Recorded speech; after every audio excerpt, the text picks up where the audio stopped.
Welcome. My name is Laura Fleek, and I'm an adult programming librarian with the Fresno County Public Library.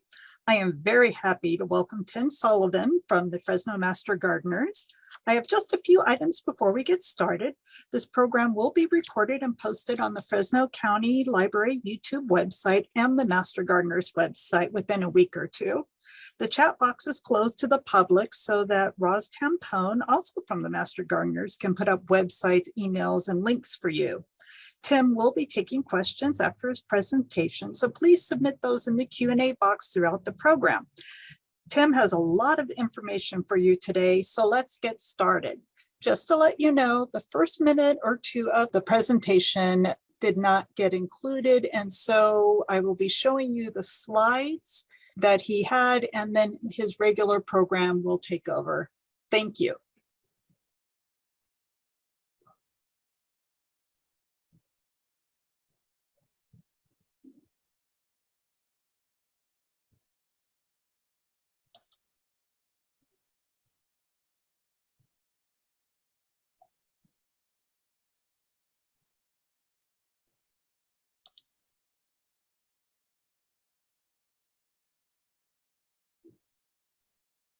Okay, and we're off to Tim.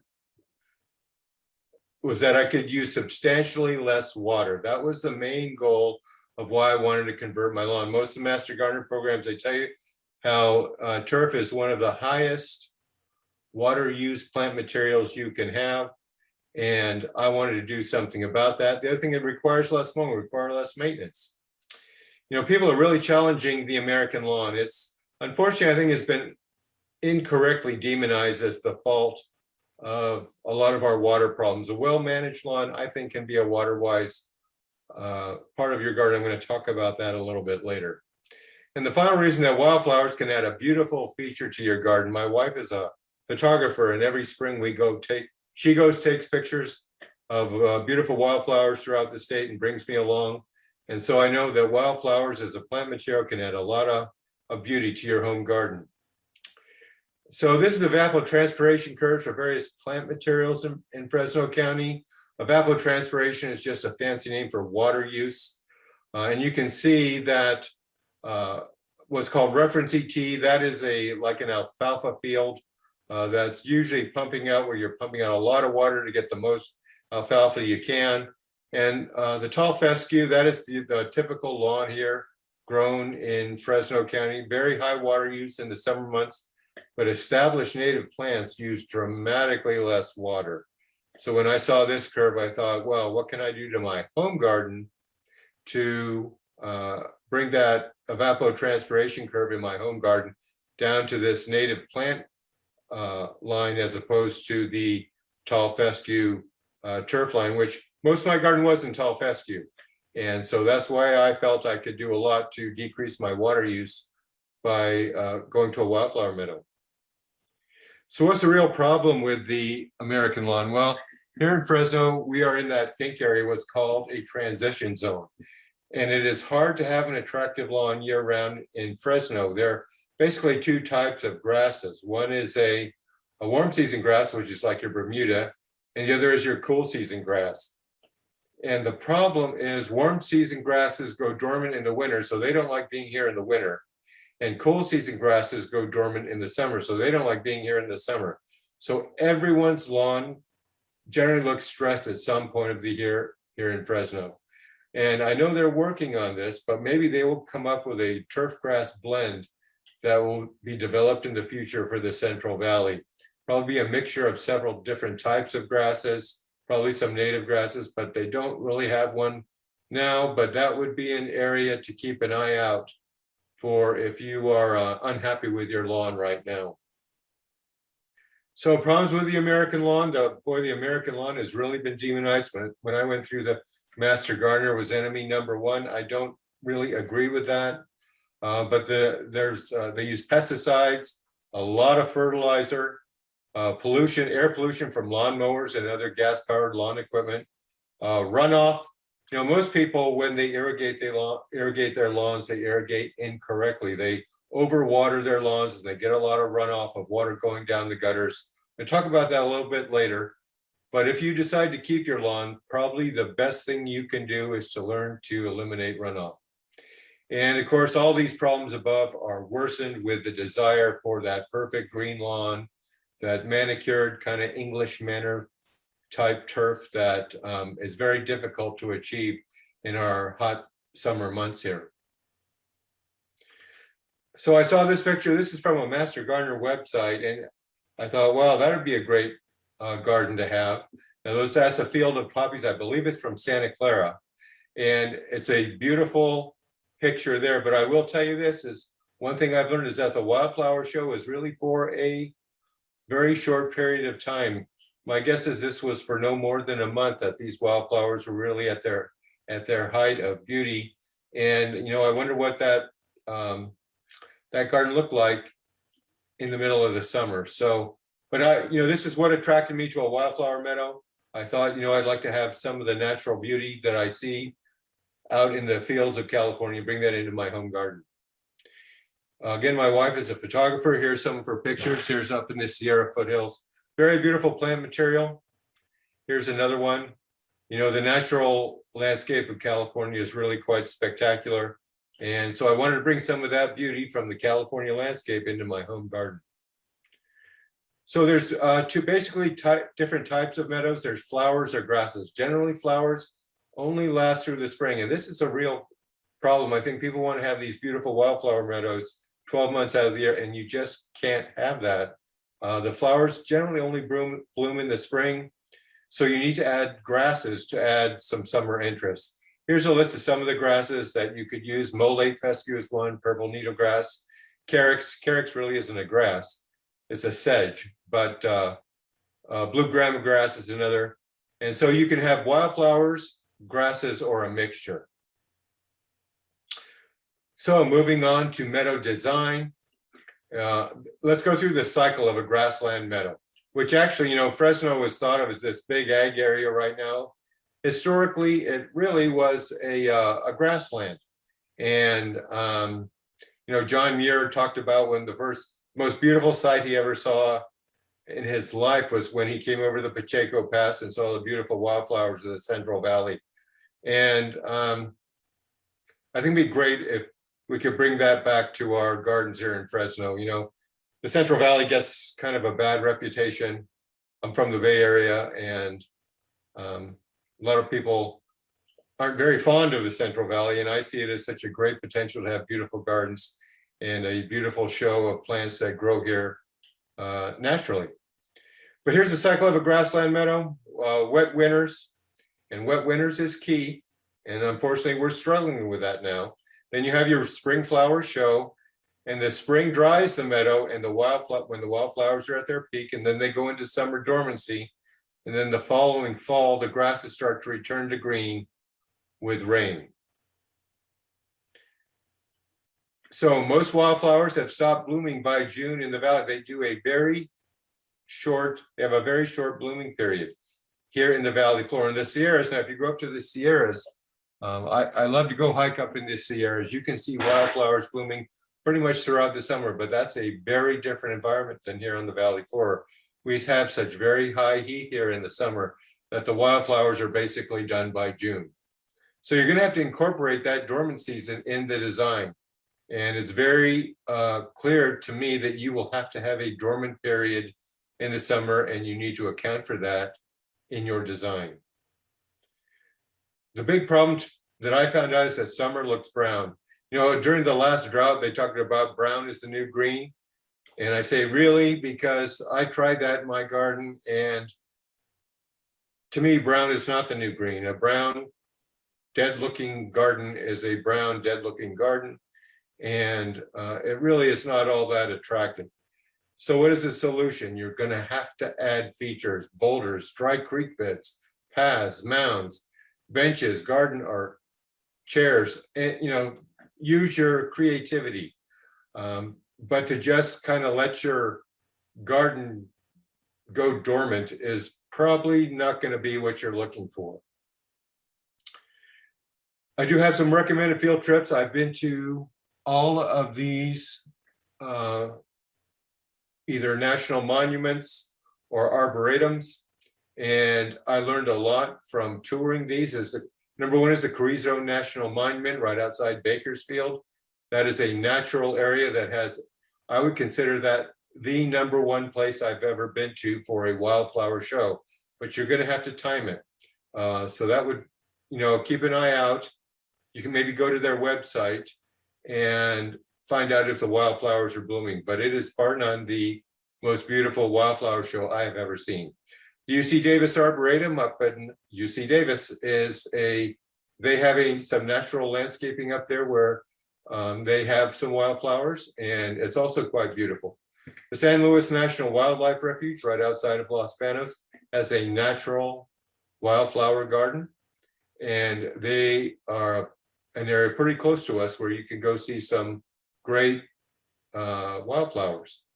And the Santa Barbara Botanical Garden is the last one I have on my list. What's neat about the Santa Barbara Botanical Garden is it is a garden that it's natural, but it's actually grown by a gardener. They plant every year. So it would be a good place to learn for your home garden, because they reseed that garden every year and they go through a procedure that a home gardener would go through. So here's a picture of the Carrizo National Monument, very spectacular area. It was an old ranch for years, became a national monument. I wish I had some better pictures of the Carrizo Plain. It's hard for me to explain how it's really spectacular. If you hit the National Carrizo Plain on the right day, it is nothing short of amazing. Here's some of the flowers you'd see out there at the Carrizo National Monument. You have poppies. That flower in the bottom left is called a shooting star, and the one on the bottom right is an owl's clover. And that is just one of many. These are just three of many, many wildflowers that grow naturally here in our state. Spider lupin, here's another one. Tufted poppy, we're all familiar with poppies. And Applegate's paintbrush is another one. So really spectacular plant materials that hopefully you can bring into your home garden. Lupin, poppies, and coreopsis. These are the flowers that John Muir talked about when he came into the Central Valley. And it's why, so much of our state is blue and gold. And that's, I think, where a lot of that blue and gold comes from, is from the natural flowers that grow here in the springtime. The UC Davis Arboretum Native Meadow Garden, Mary Wattis Brown Garden. This is at the UC Davis Arboretum. You can see it's a spectacular amount of color here. This is from their website, and it's a beautiful garden up at the Arboretum. But I will warn you, I was there. This is from March of 2016. This is pretty much what that garden looks like most of the year. You see there's a few poppies that are about to bloom. It's still a beautiful garden. This picture probably does not do that garden justice. It's even in March, it probably looks better than this picture, but you can see that you're not going to have year-round color in a wildflower garden if you go with a wildflower meadow. Here's the Santa Barbara Botanical Garden. It's right at the foot of the foothills out there. You can look out on the Pacific Ocean. It is an amazingly beautiful botanical garden. I'd recommend everyone go there if you are considering putting in a native wildflower garden. I happened to be out there one day, and I was fortunate that the head nurseryman was there, and he talked to me about how it was such a struggle to get those seeds to grow at this wildflower garden. It is nothing short of spectacular. But when I was there, there was an army of volunteers with hula hose out there trying to get at the weeds. So although it's a beautiful garden, something I think you need to be aware of that I know is that it takes a lot of work to get that meadow looking as beautiful as it does. Soil prep and planting is best done in fall. You want to remove your existing vegetation or weeds by hand or chemical. It's a same as pretty much lawn prep. Is go to the UC Guide to Healthy Lawns, where they talk about lawn prep. You basically do the same thing, but you don't add compost. You don't want real rich soil for wildflowers. Then you're going to level, scatter seed, and press in the seed. A lot of times you can press in the seed just by walking back and forth over the seed. And as far as amounts, almost all wildflower seed packets are pretty good about telling you how much to apply. So this is from the National Park Service website in Death Valley. Death Valley is known for having what's called super blooms, years in which they have amazing wildflower shows. And so this is what you need for a super bloom. A good wildflower year depends on at least three things: well-spaced rainfall throughout the winter and spring, sufficient warmth from the sun, and lack of drying winds. Rain is key. Deep soaking, gentle rain is essential for a desert floral display. To begin, a rainstorm of a ½ inch or more is needed to wash the protective coating off wildflower seeds and allow them to sprout. For plants to continue growing, rainstorms must come at evenly spaced intervals throughout the winter and spring. The best blooms are triggered by an early winter-type rainstorm in September or October, followed by an El Nino weather pattern that brings above average rainfall to the desert Southwest. So this is the ideal conditions for what's called a super bloom. Very rarely in recent years have we had these conditions. Now, what's great about the home garden is that you can control your irrigation, but then we run into another problem, and that's water restrictions if you're in the city of Fresno. So you're going to try to mimic nature with your irrigation. More winter rain, more wildflowers. Make sure your seed bed is irrigated in the winter. As far as maintenance of your meadow, you're going to use a string mower, not a string trimmer, not a lawnmower. A lawnmower cuts too low. Weeds will be the biggest problem, and you want to mow. You generally want to stay away from herbicides. 6 inches is what I recommend mowing your meadow to, and you can hand pull, recognize weeds if you know they're a weed. And I will tell you that's sometimes a bit confusing. Some of these wildflowers look like weeds. So that's going to take some time to figure out what's a weed and what's a wildflower. And you want to be aware of local weed ordinances. You know, you might have some neighbors who see you growing what they think are a bunch of weeds. And I believe it's 6 inches is the requirement in the city of Fresno. I don't know what it is. I looked that up years ago. But just be aware of this. You may have some issues with neighbors, and you may have to tell them what you're doing. And sprinkler risers may be not high enough. You know, typical sprinklers irrigate a lawn that's no more than 3 inches. So if you're going up to 6 inches, you may have to extend the length of your risers. So when I put in my wildflower matter, I chose a grass meadow with a few wildflowers. I really wanted to set the backdrop with native grasses and then add wildflowers to paint your garden. It was very clear to me that the wildflower show was really rather short-lived, so I wanted to focus on grasses. You're gonna have to add items of interest: boulders, dry creek beds, bird baths, etc. It's gonna have to irrigate frequently to start. And this was the big issue I ran into. And it's hard to do with the restrictions. You cannot water whenever you want here in the city of Fresno. Right now, at this time of the year, when, for example, if you really wanted to get a good wildflower show, you should be irrigating several times a week, and yet we are restricted 1 day a week. I did accept that it would take several years, and all the research I did, you know, the wildflower meadow, don't expect to plant a wildflower meadow right now and have everything perfect in 1 year. Most sources say it takes 3 years to establish, and my goal was to overseed weak areas every year. And then I was going to move on to the wildflower species. There's a huge number of wildflowers. And so it's a very interesting area to study. And so my goal is to move on to just plant different wildflowers for several years. I wanted to use native grasses. I used a mixture of mole fescue, Idaho fescue, June grass, and some wildflowers. Shade was a factor in my garden. Something I learned. It turns out my property is really not a great property for a wildflower meadow because you really need a lot of sunlight. And white clover is technically not a wildflower, but I did plant white clover because it does add nitrogen to the soil, has a pretty white bloom, and I thought it would help my meadow. Weed control, your weeding is mostly going to be done by mowing. So you're going to want to mow that meadow to 6 inches as opposed to using herbicides. How often, it's going to depend on the weather and how fast your meadow is growing. Again, use a string trimmer, not a lawnmower, and you're going to have to be good at hand pulling. Something I learned at the Santa Barbara Botanical Garden. I could not believe the number of people out there with hula hose weeding that wildflower meadow. Here's some of the flowers that grew in my wildflower meadow. This is called Clarkia. Here's called 5-spot. And here's another one called Chinese lantern. So I did get a fairly good show of wildflowers. Unfortunately, that's what my wildflower meadow looked like. It looked like just a bunch of weedy grass.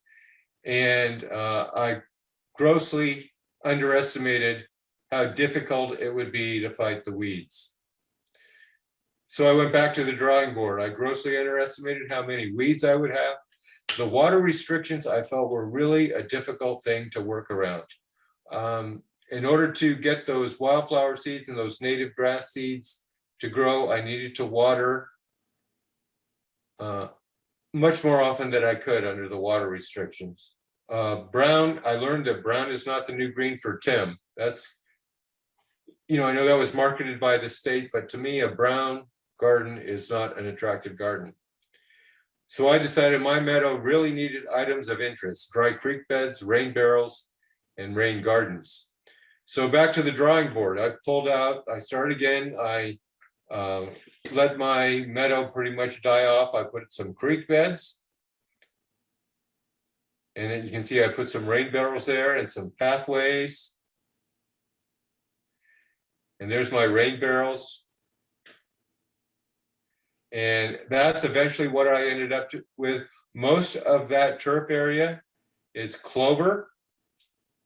Eventually that clover struggled, and I actually have replaced that now with mulch and some bush plantings that would do better in my backyard. Again, you can see I have a lot of shade in the back. In the summer, it's very shady, and these grasses really struggled in the shade. So lessons learned: weeds everywhere. As far as, coming in and just taking a huge area in your backyard and playing into a wildflower meadow. If you're in the city of Fresno and have to deal with these water restrictions, I just think that's a very, very difficult thing to do. Can you get used to a dormant summer meadow? You're going to have to accept some brown in your backyard if you want to have a meadow garden. And you're going to have to irrigate. If you want any type of green in your meadow, you're going to have to irrigate. Adding features really helped improve the appearance of my meadow. Again, it doesn't take just 1 year to establish meadow. It's going to take years to establish your meadow. It is hard to get a good green up with water regulations. I can't emphasize this enough. These water regulations are set up to conserve water and not to establish a new garden. You can contact landscape conservation at the city of Fresno and try to work with them. But they are very much opposed. In my discussions with them, they are opposed to any type of starting a new garden from seed. Better soil prep method for bunch grasses. This is something I got from Penn State, and this is very encouraging. So how to plant a meadow garden. And I'm going to go to the area here where it says prepare the site. Choose a site that gets at least 6 hours of sun. Kill all existing vegetation so that you start out weed free. Use sheet mulching to minimize preparation. Mow the area as short as possible. Water, then cover with cardboard or newspaper 10 sheets thick. Make sure no light gets through the barrier. Water well. Cover with mulch, and that's important. Cover with mulch. Leaves and grass clippings from the last fall mowing make an excellent mulch, and that's something I very much agree with. The garden will be ready to plant in spring. Meanwhile, start thinking about which plant you will use. So my point here now is if you want a wildflower meadow this year, your best thing to do is really do a lot of planting. It is we're going to have some very warm weather here very quickly. I see that next week we're going to have temperatures over 70 degrees. And because of the water restrictions, it is very difficult to get anything new planted. But there are things you can do. And if you move over to the right side of the slide, you want to do your research this spring and summer. Number 2, cover your lawn with cardboard and mulch, like Penn State recommends, and turn your sprinklers off in the summer. That will kill your existing turf. You want to install drip irrigation underneath the mulch, and then use 4-inch grass plants to establish the meadow in the fall. And then in between those grass transplants, you can plant some wildflower seed and get a wildflower show. And this is what I've done in my front garden. So I used a different approach in my front garden than I did in my backyard, and it has been much more successful. That is actually a grass called Carex divulsa, and it has done amazingly well with dramatically less work. And what you can't see is that those plants are irrigated by a drip irrigation system with very heavy mulch. And that meadow uses about 30 to 40% of the water. Even right now, it's not fully established right now, but it's using well less than half of the water I use for turf. And what is amazing about this bunchgrass meadow is the amount of work is dramatically less than the lawn. Now, I used to have to mow my lawn every week. I mow this once a year. So this I would consider to be a big success, as opposed to my backyard conversion, which was a real struggle. Now, I do have some wildflowers planted beneath that mulch. Hopefully I will get some type of wildflowers coming up later in the spring. But I think the point here is that wildflowers, you don't want your entire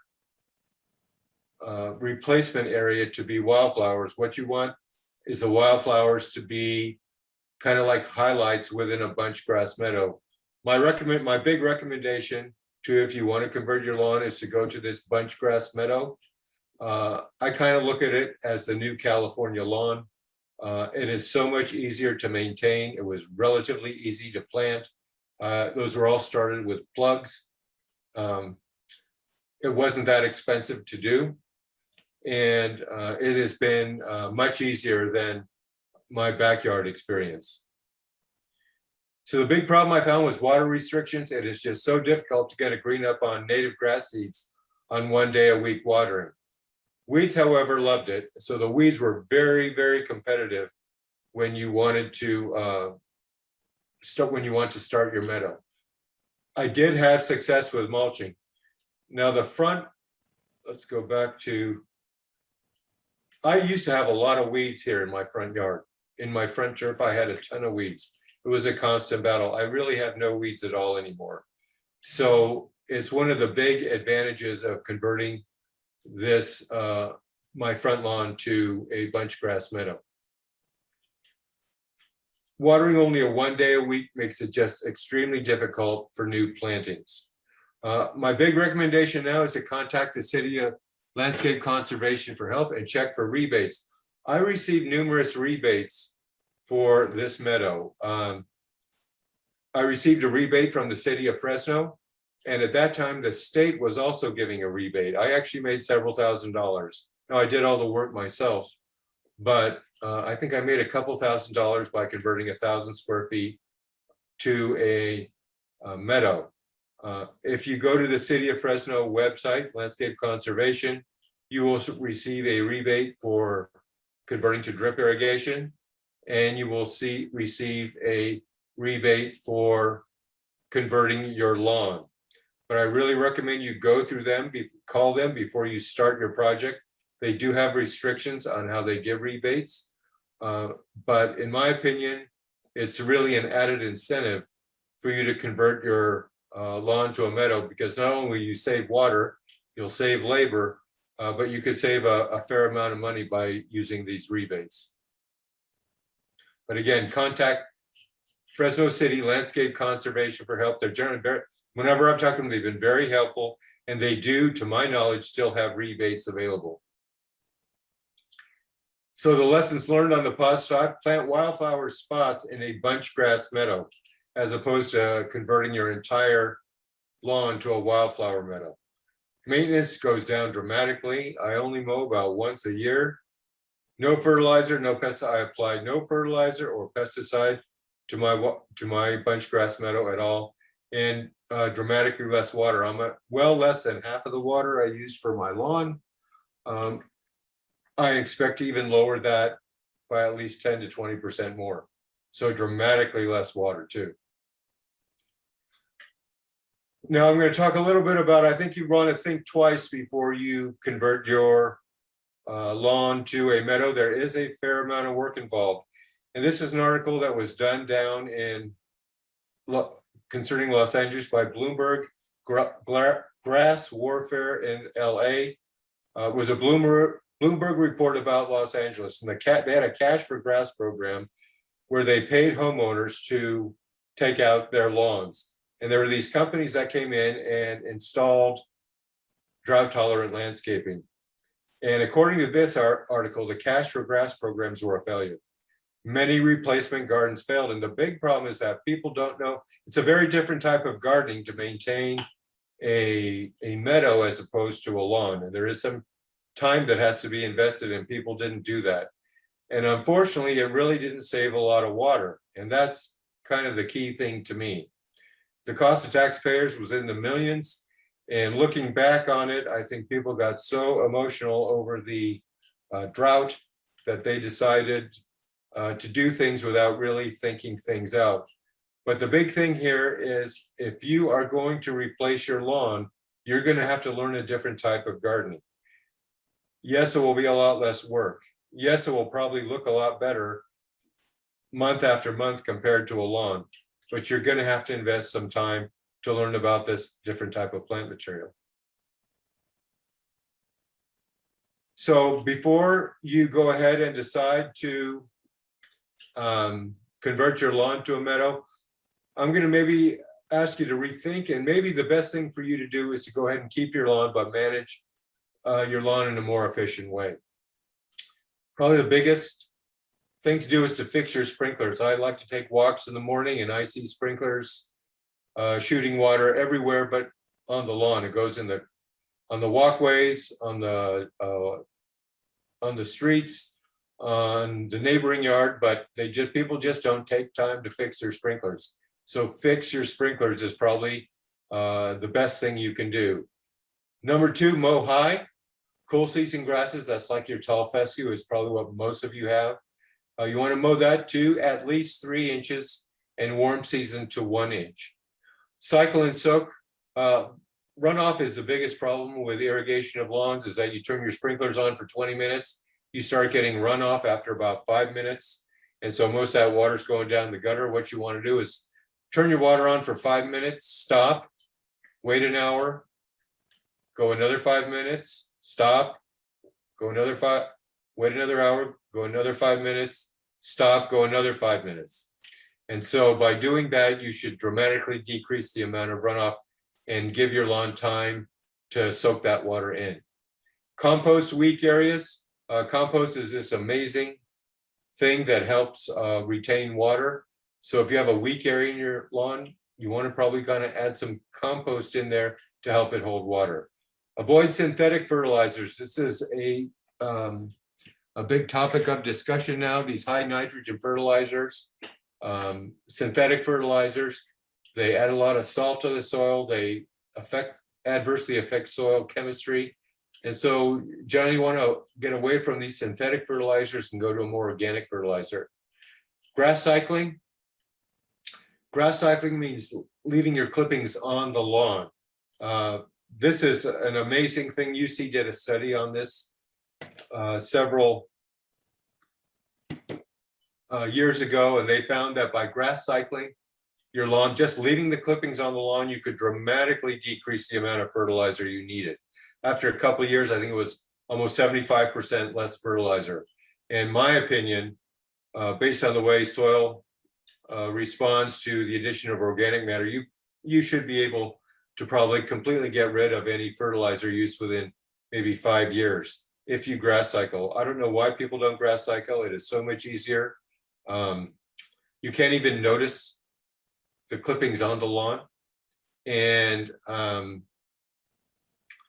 the one thing about grass cycling you want to do is mow no more than 1/3.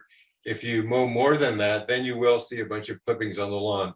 But if you mow and leave the clippings and mow no more than 1/3 of the grass blades, you won't even be able to see the grass clippings in the lawn.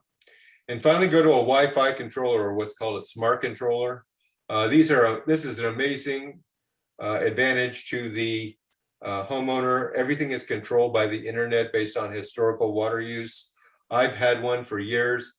I really spend no time at all managing my run times on my garden. It's all automatically calculated by the smart controller. It really is a great invention. I know there's a rebate from the city of Fresno. Last I saw, it's $100, which basically pays for the controller. So look into what's called a Wi-Fi controller or a smart controller, and I think you'll be amazed at how much water you can save. One thing about these Wi-Fi controllers, a lot of them automatically cycle and soak. They automatically count that into the program. So I really recommend you look into these smart controllers. I'm going to be teaching a class on fundamentals of irrigation at the Home and Garden Show, and I'm going to talk about smart controllers. It really is one of the greatest innovations for the home gardener that's out there. And not only that, Master Gardeners offer many classes to help. Go to the Master Gardener website, just Google Master Gardeners Fresno, and we are offering many classes at everything from the Home and Garden Show. They used to call it AEC, Adult Education. We have offered classes out at our demonstration garden, the Garden of the Sun, near the airport. But we offer many classes, and we are here to help you dealing with these difficult issues of managing water and managing gardens here in the Fresno area. And with that, I am done. So I will take any questions. Okay, so thank you, Tim. We've got a lot of information came out today. Remember, this is being recorded and will be posted. We did get some questions as you were going along here. Let's see, Tim, let's see what we've got. Someone would be, if you could repeat what type of carex is your front lawn again, or what? That is called Carex divulsa. Now, there are many different types of bunch grasses. The Carex divulsa is actually a sedge, and it looks like a grass. But the problem I had in my front lawn was that I don't know if you could notice, but I have 2 big elm trees, so it's basically a shade garden. And what you want to do is to match a bunch grass that will manage the amount of sunlight you are going to get in your garden. So this would be for a shade garden. Okay. Now, as far as taking out your pre-existing yard, lawn, that sort of thing, you did mention about just turning off the sprinklers or, Right. Capping that area. Is that the primary way of removing your pre-existing lawn or bushes, or just or you're gonna need a rototiller some stuff in there? Well, I would not rototill. If you have a warm season grass like a Bermuda and you want to get rid of that, you'll probably have to use what's called a sod cutter and actually cut that out of your garden, because those roots are very extensive, and by smothering Bermuda grass, Bermuda grass is very stubborn. So the general recommendation on Bermuda grass is to actually go in with something called a sod cutter. If you have a tall fescue lawn or a cool season grass, one that stays green all year long, like perennial rye tall fescue is the biggest, my recommendation would be to cover the tall fescue lawn with cardboard and mulch and turn your sprinklers off. And that should probably get rid of the majority of your tall fescue lawn by next fall. Okay. How easy is it to find these native plants and wild grasses within nurseries and that sort of thing to buy them to put them in your yard? Well, that's a good question. I spent the most time I spent converting my yard was on researching. And I did a lot of online research, and I got most of my plants through mail order. And so as far as going to native nurseries, it's very difficult to find them here in Fresno. So like, for example, that Carex divulsa that I planted, that took me several months to decide on that plant material.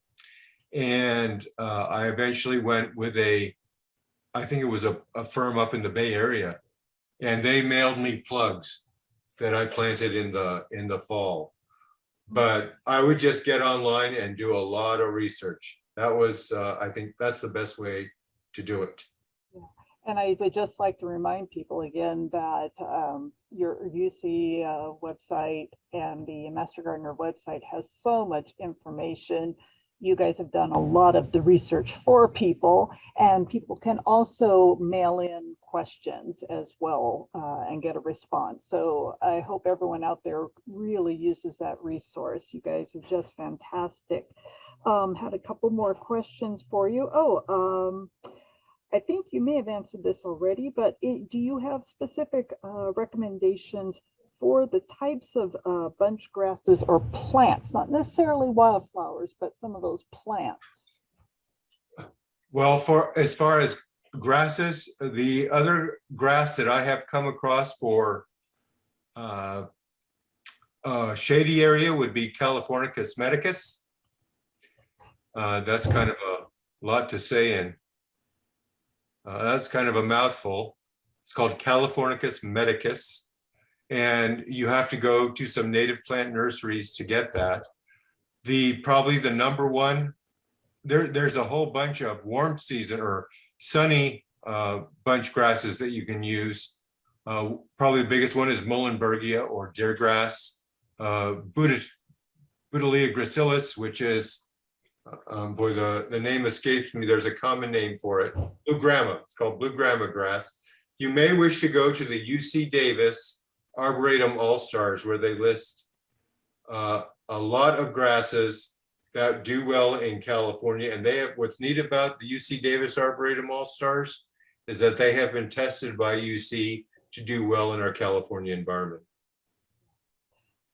The other thing I would bring up is in our preparation for this program, we were talking about this conversion to a meadow, and a lot of with the ongoing drought and the water restrictions, you had brought up about instead of doing your entire lawn as a meadow or your entire yard, was to group it or do spots and do it in stages. I wonder if you could kind of have some recommendations for people on that. Right. Well, a lot of it's going to be dependent on your irrigation system. So like in my front lawn was much easier. It had its own valve. It has its own irrigation system that I can program.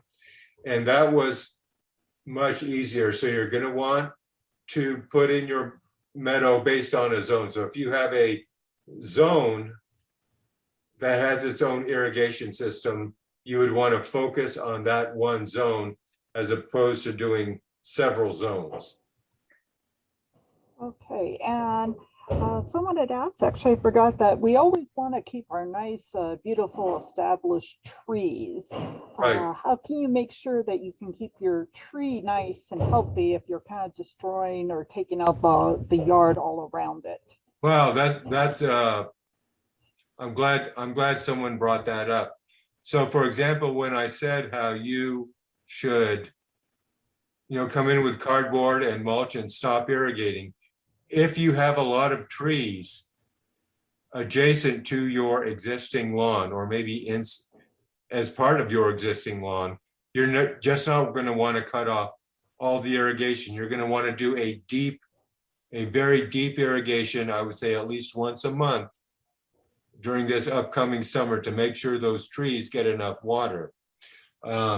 Trees are probably the most expensive part of your garden. I know I've spent thousands of dollars on the trees in my garden. And, but you want to make sure that that water goes very deep down into the soil. You don't want to like spritz the top of the soil, or you're just going to get, that's just going to encourage weeds. So maybe once a month, do a very deep irrigation on those areas where you have trees. Okay, by deep irrigation, you mean like soak it or use some Right, sort you'd of want to get that water down at least 2 feet, maybe 3 feet. So, you know, if you have, it depends on what kind of irrigation system you have, but you'd want to get that water down. You know, take a long handled screwdriver. I have a long handled screwdriver that's 2 feet long. I want to make sure after I irrigate, I go out and I push that screwdriver down into the soil, and I can feel how deep that water is going. So I would want to see that water go down at least 2 feet if you have trees. Okay.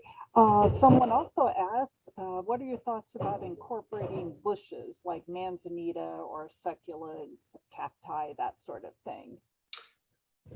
I think that's fine. I think you need to be aware of different plant materials have different water requirements. So you would not want to plant, Manzanita is a very drought tolerant plant. That would probably work in those areas. But like if you wanted to put a camellia or an azalea or some other plant that requires a lot of water, you would not want to do that. So you want to group the water use of your area to the plant you're using. And a great source of information for that is something called WCLS, the Water Use Classification of Landscape Species from UC Davis. So if you just Google WUCOLS, that will take you to the WCLS program, and you will probably be able to look up the plant material that you want to put in and find out whether it's what kind of water use that plant needs. Okay, just a couple more questions and comment, and it also in our discussion as well, and you brought up here is obviously this isn't going to be something you're doing overnight. It takes planning and patience. Right. Okay, someone also brought up, which is true for a lot of us, on the rebates, do you know if Fresno County has these? A lot of people do live either in the county or in these county islands right here in Fresno. You know, to my knowledge, I don't know. In the past, the state of California offered rebates. I don't believe they're offering now. I received 2 rebates when I took out my front lawn. I received a rebate from the city of Fresno and from the state of California. So the state of California, I know, used up all the money for their turf conversion. I don't know whether they're going to reinstate that. So you may want to check with the state of California. Your rebate would be through the state of California. I know of no rebates through the county of Fresno, but there are rebates through the city of Fresno. And if you're from Clovis, I believe there were, I don't know if there still are rebates on conversion of lawn. Okay, and let's see. Did you have just tips for the beginner? We're starting out. What's the simplest, plants to look for, maybe to start out your garden, trying not to get too elaborate? Or do you have some recommended wildflowers, some grasses that you can start with and then expand over I would time? really go to that list at Google UC Davis Arboretum All Stars. I've been very impressed with those plants. I've used them in my own garden. It's a great source of information because the website not only shows you great pictures of what they look like, but they also give instructions on how to plant them. I would even encourage you to take a trip. If you have a new garden, if you're going to be planting a new garden, I would recommend going up to UC Davis and touring the UC Davis Arboretum, where a lot of the plants are labeled. you can see how they're irrigating. And it's a great educational resource if you are planning to put in a new garden. So going up to the UC Davis Arboretum would be great. And the other thing would be to go to the Santa Barbara Botanical Garden. And boy, I was really lucky. I got to meet the head gardener there. He just happened to be there. And he took all this time out and talked to me. I told him I was a master gardener interested in meadows. I learned a lot. And something he shared with me that I definitely confirmed, it was very frustrating. He spends a lot of frustration putting together that beautiful wildflower meadow in Santa Barbara. It is not, it looks like it's this kind of natural thing that happens. He puts a lot of work into getting that wildflower meadow looking as good as it does.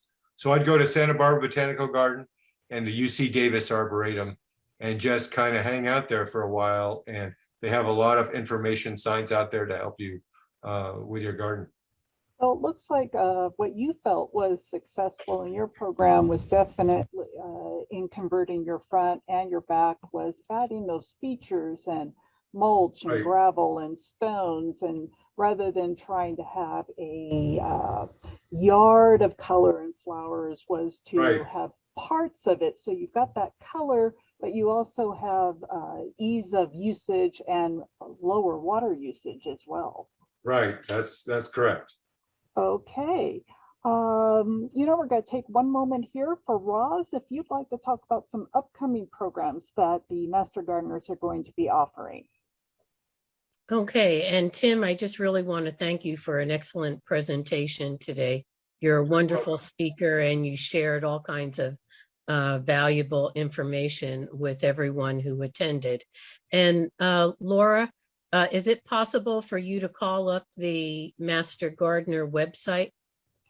I will try. The website was not working earlier, but let me give it a shot. You know what? That's true. I believe they said there was going to be some maintenance done on that.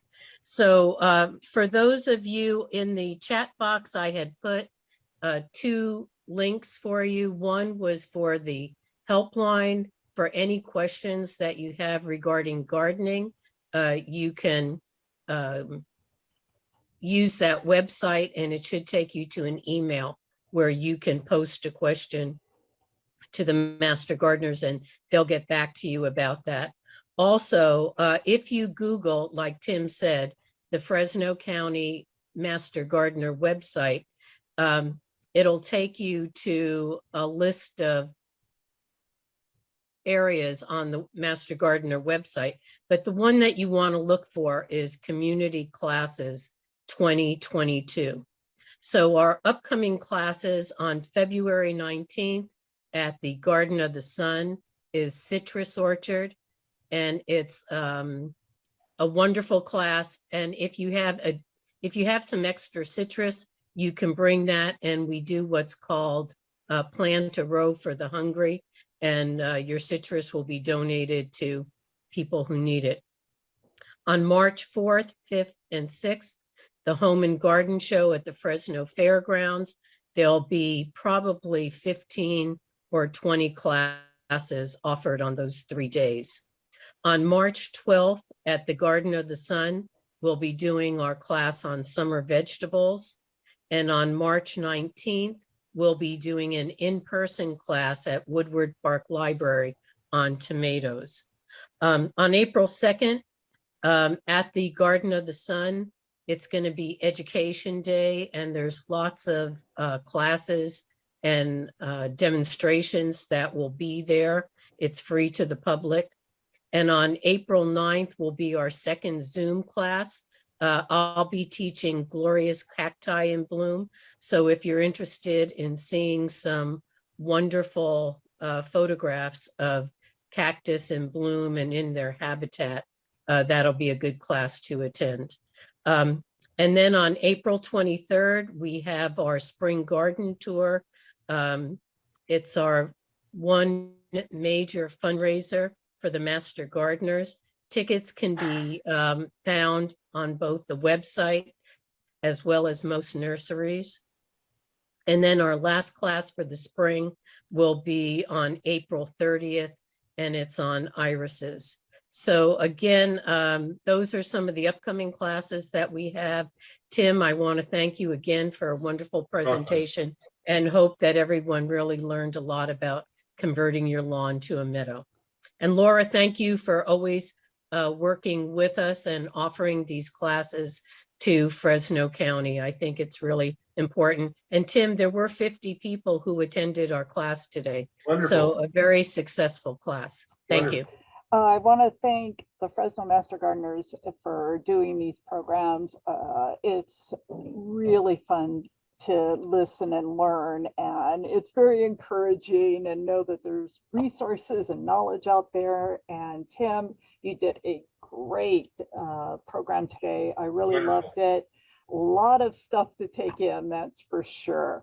And this is an reminder, will be up on YouTube. So everyone, thank you for attending this program and coming and listening in. I hope you'll attend more in the future, both in person and our Zoom programs. So have a really good day, everyone. And thank you, Roz and Tim. You're welcome.